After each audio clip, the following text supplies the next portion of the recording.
الله أكبر الله أكبر الله أكبر لا إله إلا الله والله أكبر الله أكبر ولله الحمد.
اللهم اغفر للإسلام للمسلمين والمسلمات والمؤمنين والمؤمنات الأحياء منهم والأموات وسيرهم على معاد الدين رب اغفر لنا من كل خير ولا خير الناصرين برحمتك يا أرحم الراحمين.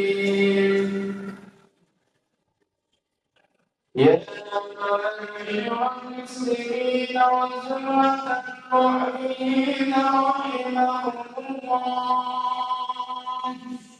وإلى أبي هريرة رضي الله عنه أن النبي صلى الله عليه وسلم قال إذا قلت لصاحبك يوم العيد الأضحى سيد الأيام وأكرم الأيام فإذا صعد الخطيب على المنبر فمن لم يتكلم مناعكم فبلغ فلا عيد له أنصتوا واسمعوا وأطيعوا رحمكم الله. أنصتوا واسمعوا وأطيعوا رحمكم الله. أنصتوا واسمعوا وأثابكم الله. اللهم صل على محمد. اللهم صل على سيدنا محمد. اللهم صل وسلم على سيدنا محمد.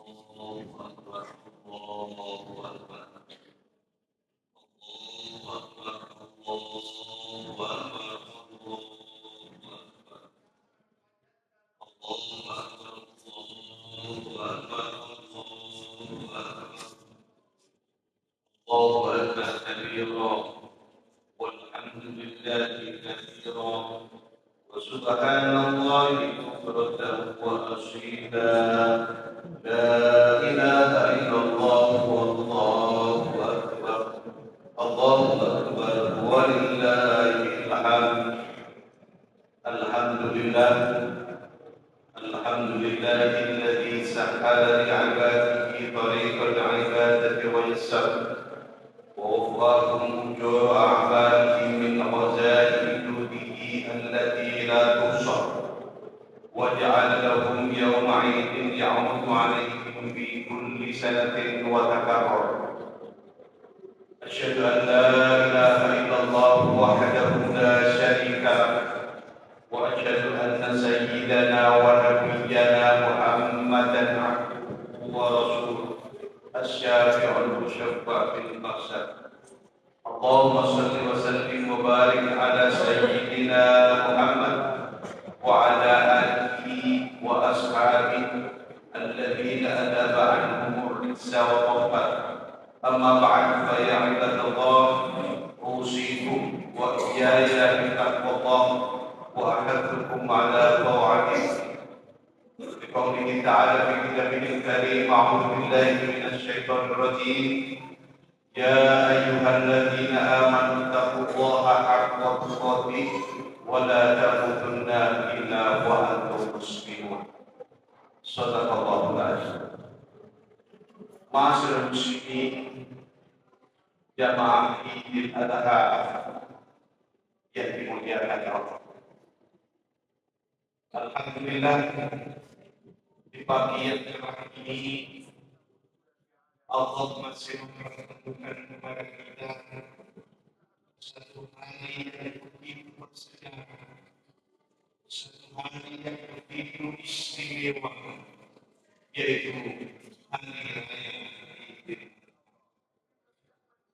Oleh karena itu, mudah-mudahan seluruh yang hadir di masjid ini untuk melaksanakan sholat baik ini, seluruh dosa-dosanya dan kesalahan-kesalahan kita senantiasa diampuni oleh Allah Subhanahu wa Ta'ala. Umur kita senantiasa diberikan umur yang barokah. Keluarga kita senantiasa diberikan keluarga yang sakinah mawaddah. Kita diberikan rezeki yang melimpah ruah. Bahkan kalau ada keluarga kita yang sedang sakit, mudah-mudahan penyakitnya secepatnya diangkat oleh Allah Subhanahu wa Ta'ala, sehingga bisa bermanfaat dalam hidupnya untuk kemaslahatan umat, agama, bangsa, dan negara. Allahu Akbar, Allahu Akbar, Allahu Akbar. Ma'asyiral muslimin, sidang ini di pagi hari ini gemuruh suara takbir, tahmid dan takbir selalu bersaut-sautan antara satu dengan yang lain. Tentu tidak sedikit di antara kita yang terkesan dengan apa yang terjadi dalam kehidupan kita. Karena kita lahir di dunia ini bukan tanpa sebab. Kita lahir di dunia ini dilahirkan dari kandungan sang ibu. 9 bulan 10 hari ibu kita telah mengandung kita. Bahkan di saat detik-detik kelahiran kita, ibu telah bersimbah darah. Tidak sedikit di antara ibu-ibu kita yang dijadikan nyawa sebagai taruhannya. Oleh karenanya, ma'asyiral muslimin, andai kata ibu-ibu kita ini masih ada, tentu beliau-beliau sudah rapuh, sudah tua renta. Kita datangi mereka, kita bisikkan di dalam telinga mereka, kita ucapkan, wahai ibu, terima kasih atas perjuanganmu. Mohon maaf kami ya wahai ibu. Kalau ibu kita sudah tiada, tidak ada kata yang paling tepat untuk kita aturkan di hadapan Allah, melainkan dengan ucapan Rabbi firli wali walidayya warham.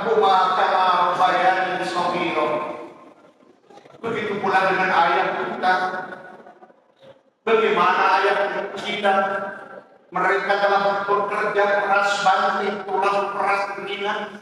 Mereka telah bersungguh-sungguh mencari harta yang halal yang diperuntukkan hanya untuk kita. Di saat orang tua kita, ayah kita masih ada, lakukan hal yang sama terhadap ibu kita dan bisikan di telinga ayah kita, wahai ayah, terima kasih atas perjuanganmu sampai bisa menjadikan aku seperti ini.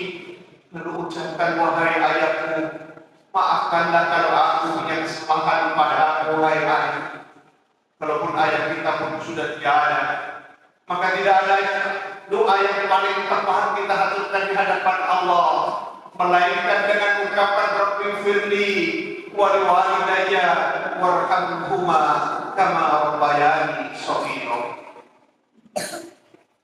Ma'asyiral muslimin, jamaah ibadah yang dimuliakan Allah.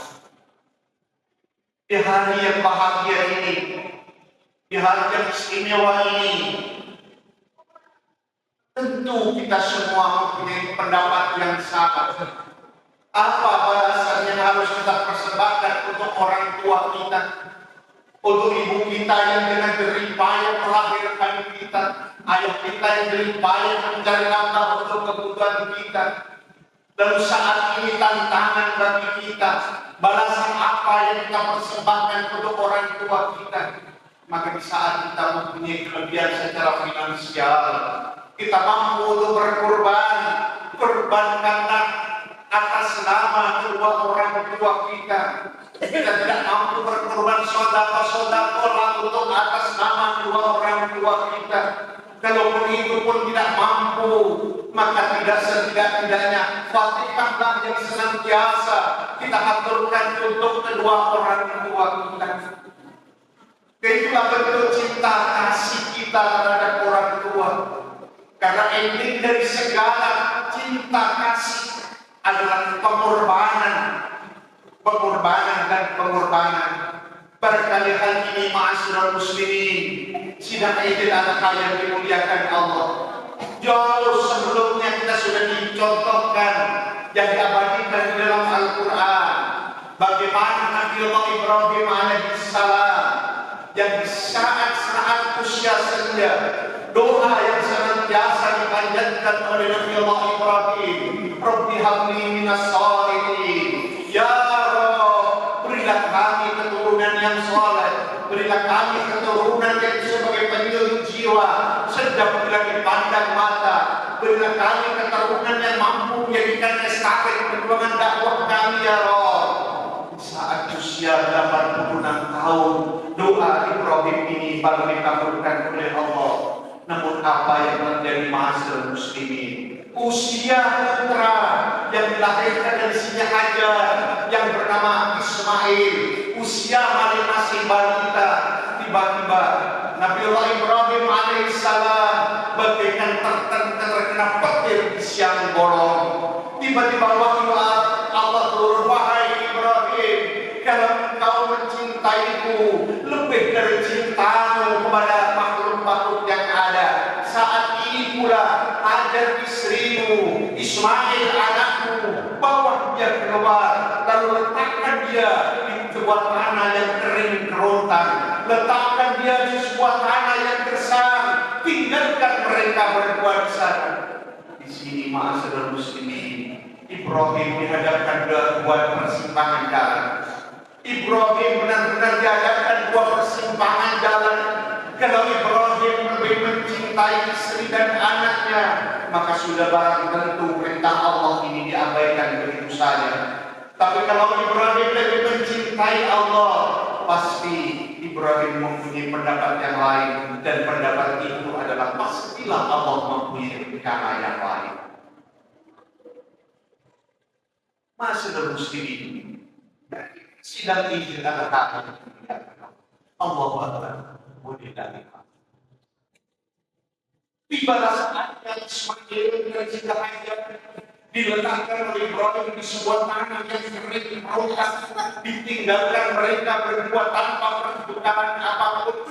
Ismail sebagai manusia biasa Siti Hajar pun manusia biasa. Ia juga merasakan lapar dan haus. Disitulah Ismail menangis. Ismail kecil menangis dan menangis karena dia merasa lapar dan haus. Maka disinilah Siti Hajar lari kecil dari sofa ke marwah, dari marwah ke sofa. Apa tujuannya? Tidak lain mencari sesuatu untuk asupan putra. Tanya Ismail alaihissalam. Dan itu diabadikan sampai saat ini. Ketika Hajar menemukan satu titik air yang bernama air Zamzam, dan di situ diabadikan sampai sekarang yang disebut dengan ibadah haji, yang berbeda umat Islam melaksanakan Allah dan Rasul dari sofa ke marwah dari marwah ke sofa. Apakah cukup pujian Allah yang diberikan kepada Ibrahim di sini? Belum cukup. Apakah cukup pujian Allah yang dicontohkan kepada kita sampai di sini? Belum. Ismail pun meninggal di 100 kemarin. Tiba-tiba Allah pun menurunkan wahyu dari wahai Ibrahim. Buktikan kalau engkau lebih mencintaiku. Saat ini bapak Ismail keluar, sembelihlah dia, kurbankan dia semata-mata karena lagi-lagi Ibrahim dikatakan dengan dua persimpangan. Kalau Ibrahim lebih mencintai Ismail, tentu perintah dari Allah diabaikan begitu saja. Tapi kalau Ibrahim lebih mencintai Allah, apapun yang terjadi, karena ini perintah dari Allah, maka Ibrahim melakukan. Namun demikian, pada akhirnya penyembelihan terhadap Ismail dengan seekor. Dan itu pun diabadikan sampai sekarang yang disebut dengan haji kurban. Masalah muslimin seperti yang sudah dicontohkan oleh Allah dalam Al-Quran yang diperuntukkan untuk kita. Bagaimana pengorbanan seseorang ketika mencintai tidak semata-mata karena Allah. Kalau cinta dilakukan semata-mata karena Allah, maka manusia akan mampu merasakan halawan iman dalam hidup ini. Tas kalau Allah Rasulullah sendiri menyampaikan salah satu ilmihi wa tadakala iman. 3 resep yang diberikan oleh Rasulullah. Ada 3 konsep yang diberikan oleh Rasulullah. Dikala seseorang mampu melaksanakan 3 resep ini, konsep ini, tentu manusia akan merasakan manisnya iman dalam hidup ini. Yang pertama adalah Allah wa Rasuluhu akbar dari mimma siwa. Menjadikan Allah dan Rasulnya sebagai cinta pertama dan utama. Menjadikan Allah sebagai prioritas utamanya, sebagaimana yang telah dicontohkan oleh Rasulullah. Lalu yang kedua, kata Rasulullah, untuk menjadikan manusia bisa merasakan halawan iman dalam hidup ini. Wahai manusia, kita mencintai makhluk, kita mencintai seseorang, kita lakukan hanya semata-mata karena Allah. Kenapa 14 abad yang silam Rasulullah menggunakan kata-kata seperti ini? Barangkali 10-20 tahun saat ini kita sudah menemukan jawaban yang sangat-sangat sekali. Kalau Rasulullah menyampaikan bahwa kalau kita mencintai seseorang, mencintai makhluk, lakukan hanya karena Allah. Kita tidak mencintai pun lakukan hanya karena Allah. Kita lihat fenomena saat ini masalah muslimin. Sidang Idul Adha yang dimuliakan Allah. Tidak sedikit di antara manusia-manusia yang mencintai sesuatu disebabkan karena adanya pangkat jabatan dan kedudukan. Di saat pangkat jabatan dan kedudukan ada, cinta pun akan ada. Di saat pangkat jabatan dan kedudukan tiada, cinta pun akan sirna. Cinta tidak bisa dikatakan apa. Di saat manusia mempunyai cantik dan tampan, disitulah ada cinta. Di saat cantik dan tampan ini diambil oleh Allah, maka cintanya pun telah sirna. Kalau cinta disebabkan karena harta, disebabkan karena kekayaan, di saat orang kaya, orang berharta, banyak orang yang berbondong-bondong mencintainya. Di saat harta sudah diambil oleh Allah, cinta pun akan tiada. Oleh karena itu pantas kalau Rasul menyampaikan, Cintailah atau tidak mencintailah, lakukanlah semata-mata. Bahkan ini pun dicontohkan oleh baginda Rasul sendiri. Ketika Al-Quran turun satu ayat, as-sariqatu faqta'u aydiyahuma. Ketika pencuri laki-laki atau perempuan tidak ada kedua tangan ini, apa yang menjadi maksud sendiri?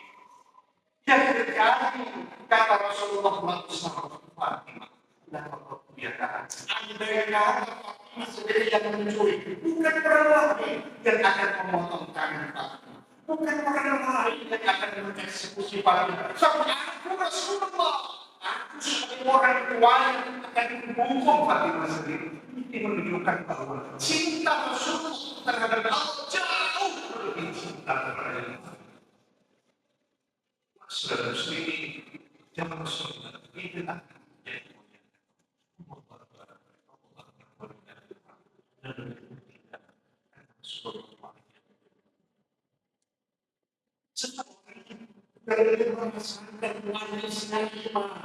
ketika ia melakukan maksiat dosa, dia sadar dan ingat, dia bertaubat kepada Allah, berkeyakinan tidak akan mengulangi dosa-dosa yang di situ manusia bisa merasakan di satu contoh yang barangkali kita semua sering sudah lihat.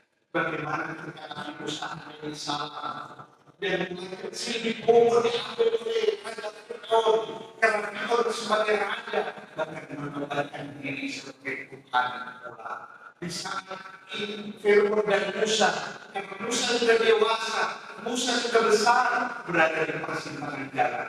Fir'aun mengaku Tuhan, sementara Musa mengingat sendiri Allah. Disinilah perpecahan dan pertengkaran antara Fir'aun dan Musa.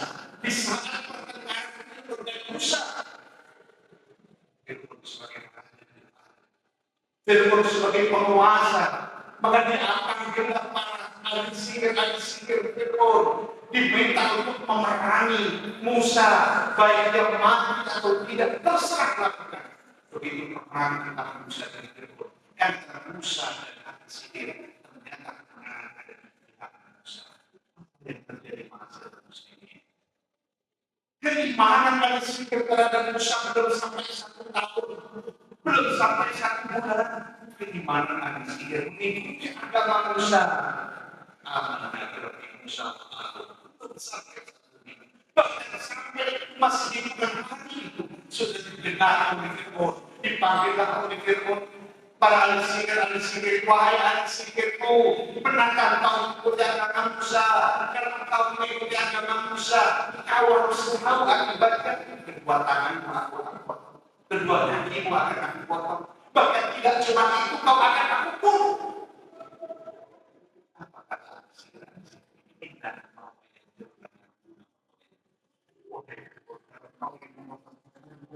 Memotong kakiku, engkau ingin membunuhku, lakukan. Insya Allah, Allah akan mengampuni semua dosa-dosa. Imanan ada sekitar belum 1 tahun, belum 1 bulan, belum 1 minggu, masih 1 hari.